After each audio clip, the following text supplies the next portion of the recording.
Bueno, primero que todo me presento, mi nombre es Diana Vanessa Mora y el día de hoy estaré dando respuesta a 4 preguntas, donde la primera dice, ¿cuáles son los elementos constituidos de un Estado moderno? Bueno, tenemos que un Estado moderno tiende a tener dos cualidades o elementos, los cuales son los autoritas y las potestades, en donde las potestades era el poder político que tenía la capacidad de imponer sus decisiones mediante la coacción y la fuerza. Dicho otras palabras, era una autoridad que contaba con la capacidad legal de imponer sus decisiones. Como ejemplo tenemos que el término potestad hacía referencia a los magistrados nombrados y a los demás dependientes del poder estatal. Por ende se considera que sus decisiones sí eran obligatorias de cumplir. Caso contrario sucede con los autoritas, en donde su legitimidad no era vinculante legalmente, pero sí era reconocida socialmente. Su autoridad partía de un conocimiento o de un saber que se le otorgaba a un grupo de personas, las cuales contaban con una capacidad o un poder moral, más no jurídico, por ende sus decisiones no podían ser impuestas. Como ejemplo tenemos que el término autoritas hace referencia a los miembros del Senado y a los juristas que cuentan con estudios o que son sapientes del derecho, los cuales se requerían precisamente por su capacidad y su reputación para dar una opinión cualificada sobre un asunto. Por ende se entiende que si bien es cierto los autoritas se obedecían, era porque se consideraba que sus decisiones o opiniones eran sabias y justas, más no porque tuvieran un poder de imposición. Siguiendo con las preguntas, tenemos la número 2 que dice, ¿qué era y cómo funcionaba el modelo de banca libre en donde se tenía la emisión de moneda privada durante el tiempo del Olimpo Radical en Colombia? Para responder esta pregunta, primero daré una breve explicación de algunos conceptos, como lo es el Olimpo Radical. Y bueno, el Olimpo Radical fue un periodo en la historia de Colombia que se dio entre 1863 y 1886, en donde gobernaron los liberales radicales. Estos promulgaron la Constitución de Río Negro, la cual se aprobó justamente en 1863, con la que le apostaban a cambios y desarrollos, tanto en el modelo político, administrativo y cultural que tenía el país. Sus intenciones obviamente eran de avanzar, porque pues vieron que el modelo de gobierno que se venía con el pasar de los años pues era un poco ya obsoleto, tenían una visión un poco más innovadora y es así como tienen reformas tanto de mercado libre como al modelo administrativo en general. Cabe destacar también que pues dentro de estas reformas todas tenían una visión liberal porque pues vuelvo a hacer mención, eran gobernantes liberales. Entonces sus reformas ya no eran conservadoras como lo venía haciendo el país, sino que le dieron un giro totalmente. Bueno, ya gracias a estas reformas de modernización del país, es así como entra el siguiente concepto, que es la banca libre. Y esto es una teoría en donde los bancos comerciales y las fuerzas del comercio o del mercado son quienes controlan todo el sistema de prestaciones de servicios bancarios, en donde entran obviamente los créditos, la emisión de cheques y también está obviamente el poder emitir su propia moneda. O sea, cada banco tenía el poder de emitir su moneda privada. Es así como en gracia a este concepto de banca libre, es algo donde los bancos centrales y las monedas de curso legal por parte del gobierno y las regulaciones a este sistema por parte del gobierno pues no existían o en su momento no eran tan estrictas. Al no haber bancos centrales no había un banco quien determine los precios de las monedas, las tasas de interés, no había un sistema regulado para este tipo de servicios. Tampoco había pues vigilancia por parte del gobierno, así que prácticamente los dueños absolutos de este sistema de mercado eran los mismos bancos comerciales. Ya volviendo a la historia como tal del país, se tiene que hasta antes de 1870 en Colombia no había un solo banco. Obviamente tiempo atrás hubieron algunos intentos y se llegaron a fundar algunos bancos, pero estos no tuvieron el reconocimiento ni el impacto que se esperaba. Así que quienes dominaban este limitado sistema de comercio bancario eran la iglesia y algunos principales comerciantes.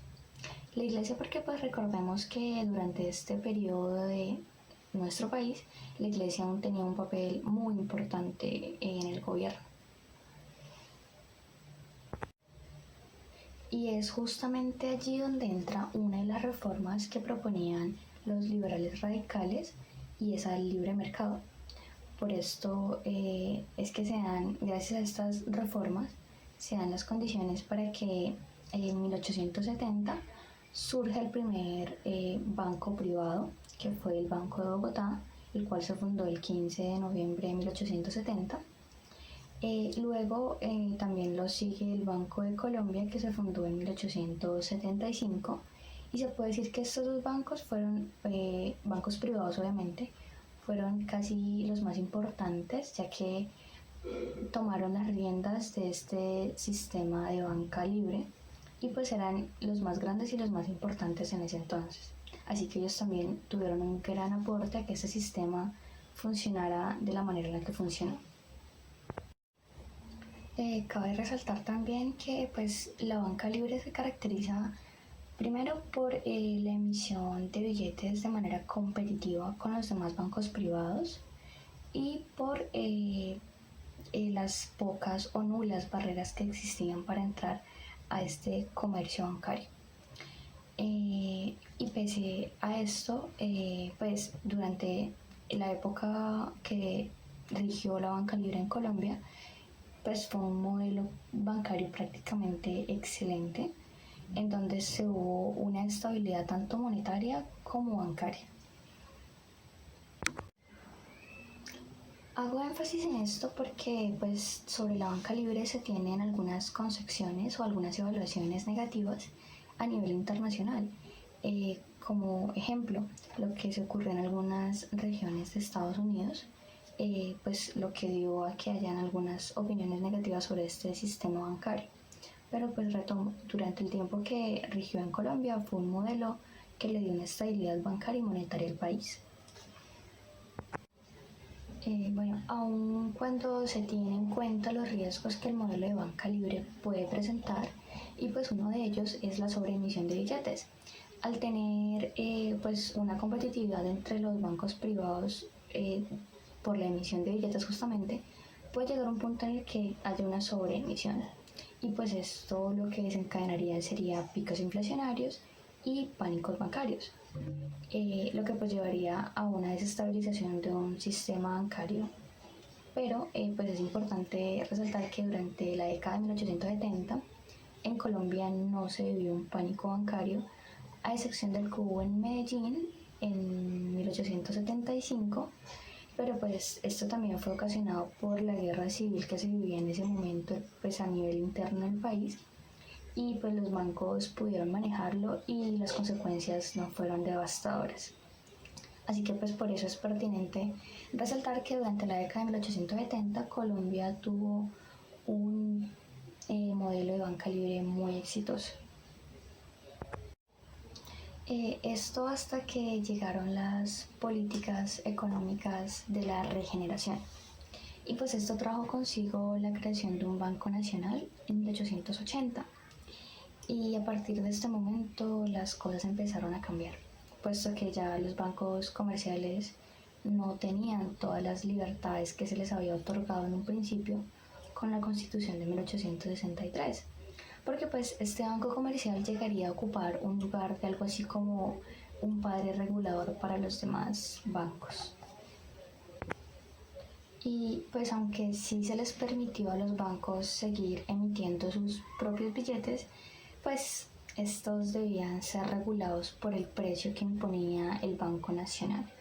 Por esto es que cuando en 1886 el Banco Nacional tiene una sobreemisión de billetes o un sobregiro de billetes, que era lo que, pues uno de los riesgos que tenía la banca libre, pues este banco afectó a los demás bancos, por lo que pues se les obligó a que recogieran todos los billetes que habían sido emitidos, y luego de este desastre económico a los bancos privados no se les volvió pues, a dar los derechos como era la emisión de billetes. Y pues es así como luego de este desastre bancario pues llega el fin de la era de la banca libre en Colombia, justamente en 1886. Pero pues cabe resaltar que esto no se dio por el mal manejo del sistema de banca libre que se le estaba dando, sino pues por la mala administración que tuvo el Banco Estatal o el Banco Nacional.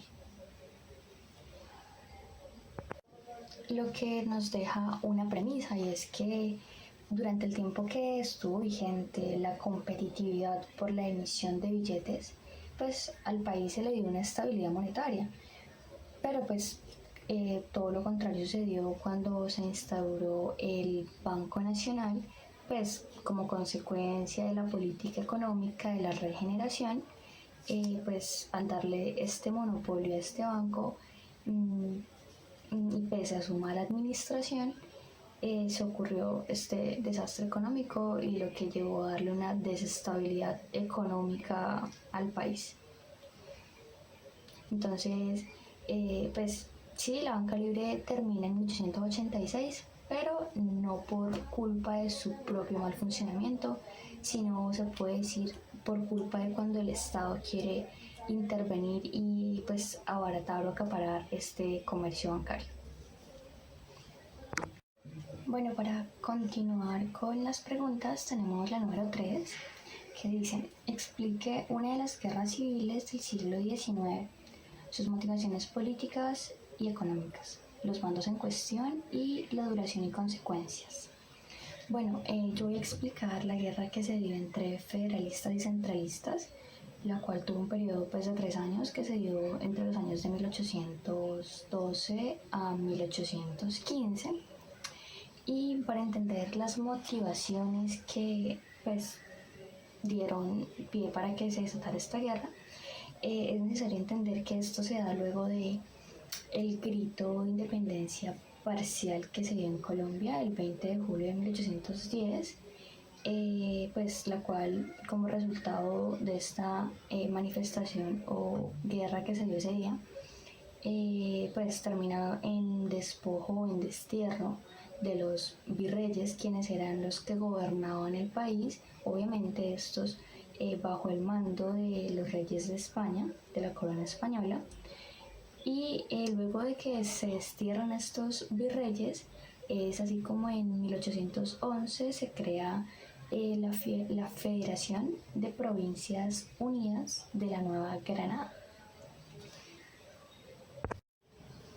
Esta federación se crea por un grupo de personajes o una junta de personajes pues, importantes y brillantes de la época, y pues esta federación se crea como respuesta a la búsqueda que se tenía de un sistema político que sea adecuado para regir el país, pues luego de haber desterrado a los virreyes, quienes eran los que gobernaban. Pero pues gracias a que la constitución que se tenía en ese momento en Cundinamarca, lo que en ese momento se llamó la provincia de Santa Fe de Bogotá, pues el carácter de esta constitución era centralista y esta junta de señoritos tenía una visión federalista.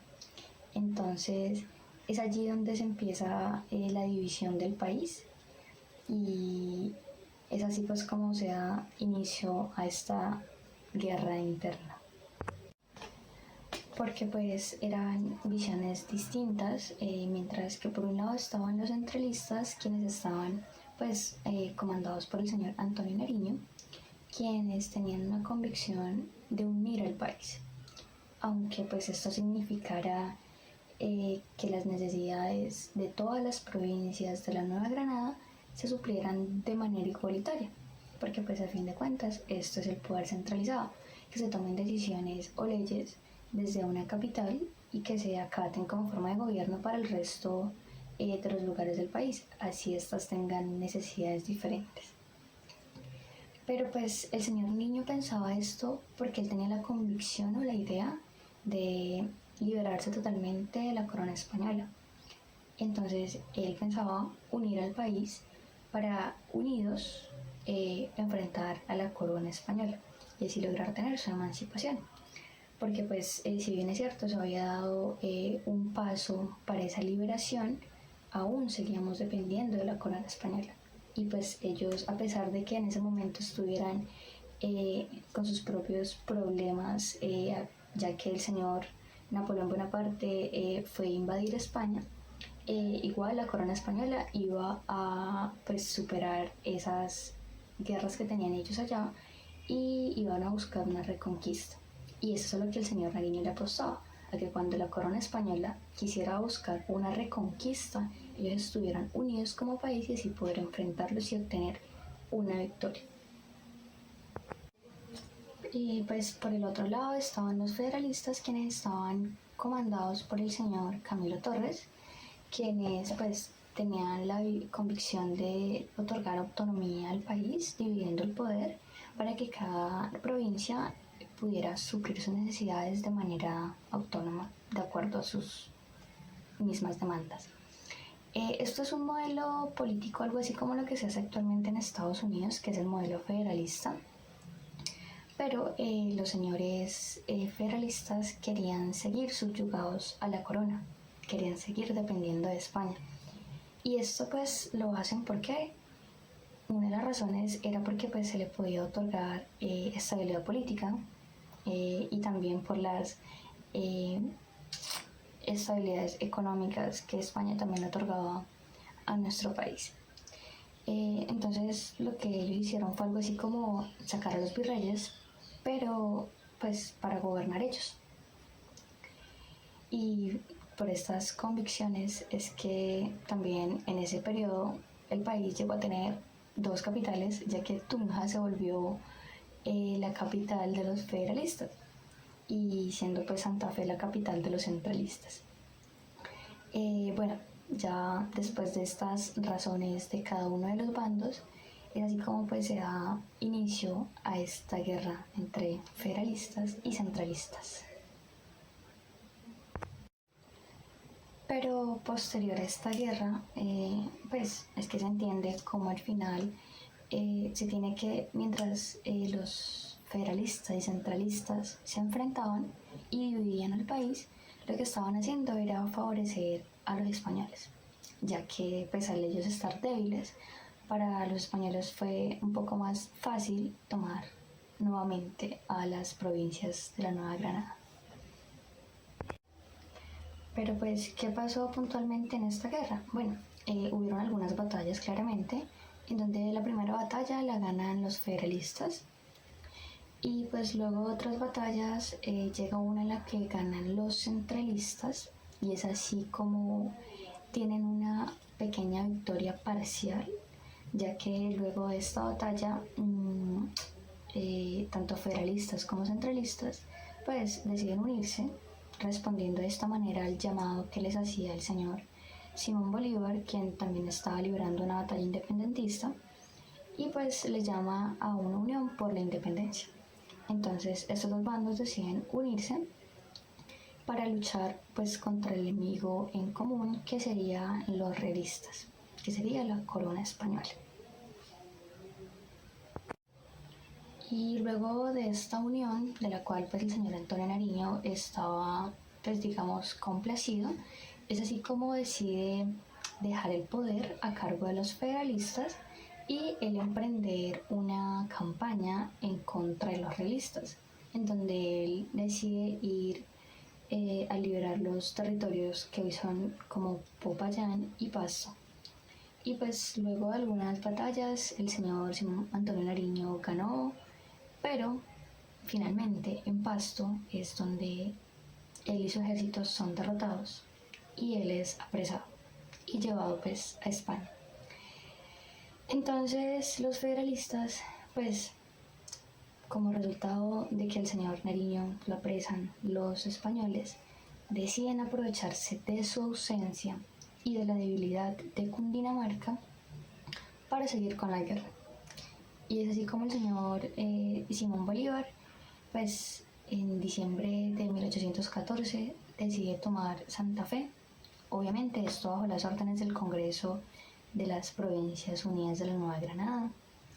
Y pues ya como resultado de esta guerra, la consecuencia es que finalmente Santa Fe, lo que hoy es como Cundinamarca, se une a las Provincias Unidas de la Nueva Granada, pues siendo así una victoria total para los federalistas. Bueno, siguiendo con el orden de las preguntas, sigue la número 4, que es la última. Y dice, explica una de las constituciones que tuvo Colombia durante el siglo XIX. Yo escogí la constitución de 1886 y pues antes de explicar de qué constaba esta, pues voy a dar un poquito un preámbulo a lo que fue esta constitución. Esta pues llega a suplantar a la constitución de 1886, que es la que habían proclamado los señores que gobernaron durante el Olimpo Radical. Y pues como es conocido, las constituciones las proclama quien gobierna en ese momento. Y en 1886 los conservadores retoman el poder. Y es así como ellos proclaman esta constitución, que es una de las más importantes que ha tenido el país, ya que pues su duración fue 105 años, es la más larga que ha tenido el país, y va a llegar hasta 1991, que es donde se proclama nuestra constitución actual. Es importante mencionar que esta constitución se crea dentro del marco de lo que se conoce como el constitucionalismo clásico, que va desde finales del siglo XVIII hasta principios del siglo XIX. Y esta carta política pues no buscaba garantizarle a los habitantes las condiciones de vida dignas, ni mucho menos defendía sus valores y principios constitucionales. Siendo así que esta carta política pues va desde finales del siglo XIX hasta principios del siglo XX, que es donde llega la nueva constitución de 1991, como ya lo mencioné. También esta carta política de 1886 pues fue promovida por el señor Rafael Núñez, y pues esta constitución llegó a anular totalmente lo que en un momento fue el federalismo.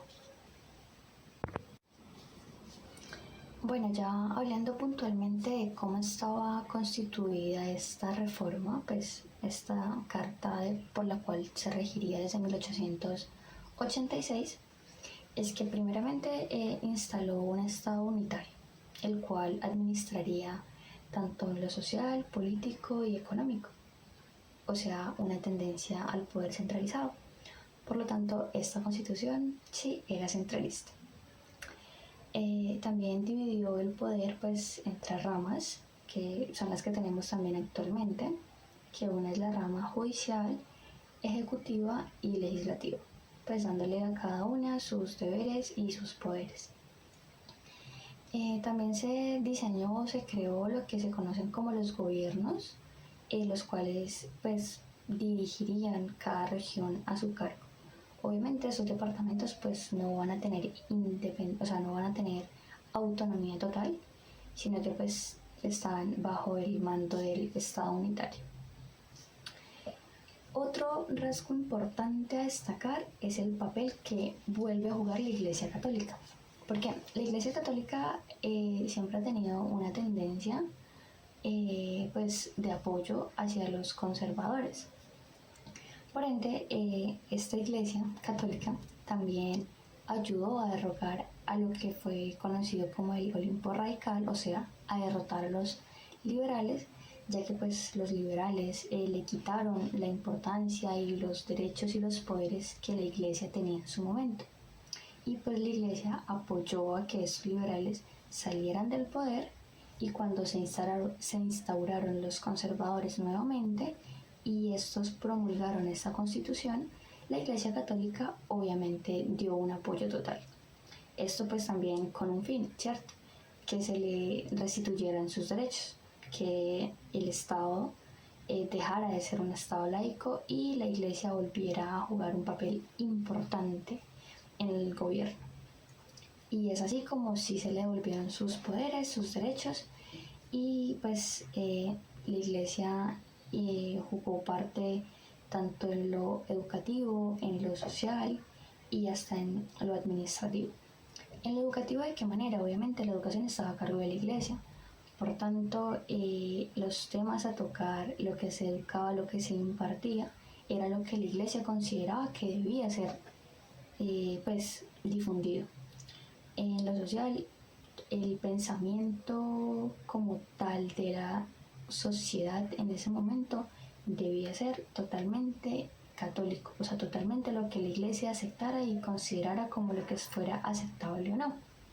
Por ende también las literaturas que se difundieran, los libros, los periódicos, cualquier cosa que se utilizara como medio de comunicación, también estaba a cargo de la iglesia, así que ella era quien decidía qué se difundía y qué no, qué se conocía y qué no.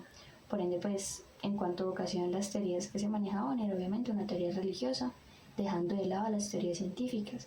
Por eso esto también pues trajo un retraso total, ya que a nivel internacional pues ya se estaban manejando ideas científicas, estaba manejando pues puntualmente la teoría de Charles Darwin, y pues la Iglesia Católica nunca apoyó esto, y por eso no permitía que este tipo de ideas fueran promovidas en el país. También pues obviamente otra consecuencia de esto es que no había libertad de culto, o sea, no podía aceptarse otra religión que no fuera la religión católica, no había libertad de expresión para nada, no había libertad de cátedra, y todo el Estado debía ser encaminado a la Iglesia Católica. Pues aunque esto trajera como también resultado que no se conocieran al país como un país pluricultural, o sea, las culturas demás que estaban fuera del marco de la Iglesia Católica no se aceptaban, no se reconocían, lo que pues sí pasó a ser reconocido en la Constitución de 1991.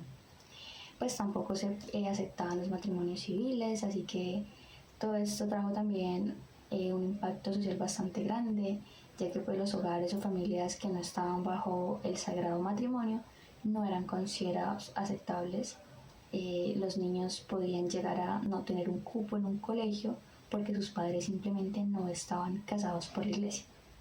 Entonces todo lo que puede traer la Iglesia Católica pues pasó durante esta constitución. La Iglesia Católica prácticamente gobernaba al lado de los conservadores. Otro rasgo importante de esta constitución, pues como ya lo mencioné, fue la duración.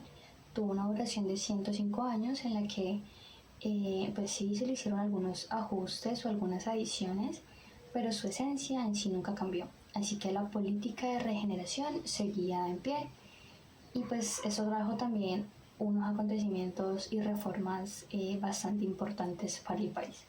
El primero es que cambiamos el nombre, nos cambiaron el nombre, dejamos de ser Estados Unidos de Colombia y pasamos a ser República de Colombia.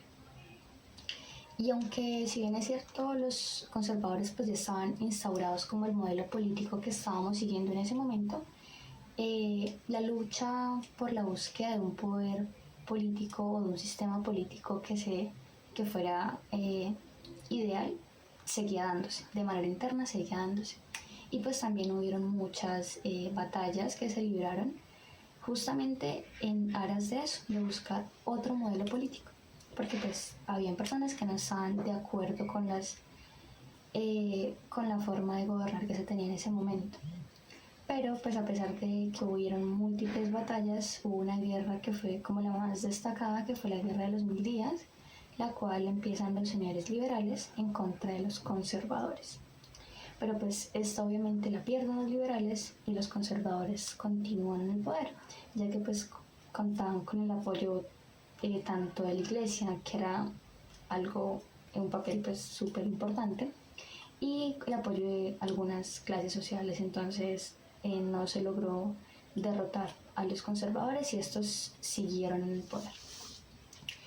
Como consecuencia de esa guerra de los 1000 días, pues el país volvió también a dividirse y se descuidaron algunas cosas importantes. También se debe a que pues se tenía un modelo de gobernar pues centralizado, un poder centralizado, en el cual también pues se desconocían o se descuidaban las necesidades de cada provincia que se tenía, o sea, las regiones que estaban más apartadas.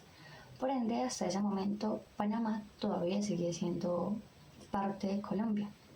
Pero mientras en Colombia se desataba la guerra de los 1000 días y se mataban los liberales contra los conservadores, los señores de Estados Unidos llegan a calentarles, pues por decir así, el oído a los señores de Panamá.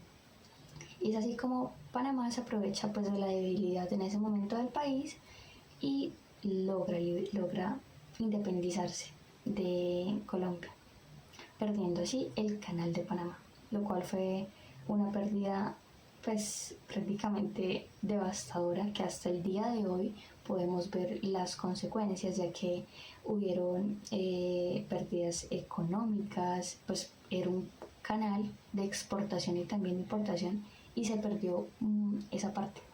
El comercio en ese momento prácticamente quedó en stand-by, pues también recordar que se estaba saliendo de la guerra en ese momento. Colombia tuvo una crisis muy importante económicamente y también socialmente, obviamente. Al ver Estados Unidos que Colombia tenía estos problemas económicos, Estados Unidos decide indemnizarlo y recibe un dinero con el cual pues Colombia sí pudo subsanar algunas de las necesidades que tenía en ese momento, y también se utilizó para pues adelantar o hacer el proceso de industrialización del país. Y como parte también de este proceso de industrialización se dio lo que se conoce como la bonanza cafetera, lo cual pues trajo aportes importantísimos al país, tanto en desarrollo económico como en desarrollo social. Y es así que pues actualmente una de las, o mejor dicho, las mejores vías que puede tener el país están en lo que se conoce como el eje cafetero, pues debido a esta bonanza cafetera. También se dio algo que se conoce como la masacre de las bananeras. Voy a explicar un poquito brevemente lo que pasó en este acontecimiento. Resulta que los militares atacan a miles y miles de niños, niñas, mujeres y hombres porque estaban haciendo lo que se conocería como una huelga, estaban formando un sindicato en contra de una compañía multinacional. Y obviamente el gobierno quiso apoyar a esta compañía multinacional de nombre United Fruit Company, y por esto su decisión o la mejor solución al problema fue simplemente enviar al ejército y asesinar a todas las personas que se estaban manifestando en contra de los atropellos que cometía esta compañía y en general los atropellos que se cometían a la clase trabajadora. Es así que como resultado de esta masacre también se obtienen algunas reformas que eran mejoras al sistema laboral.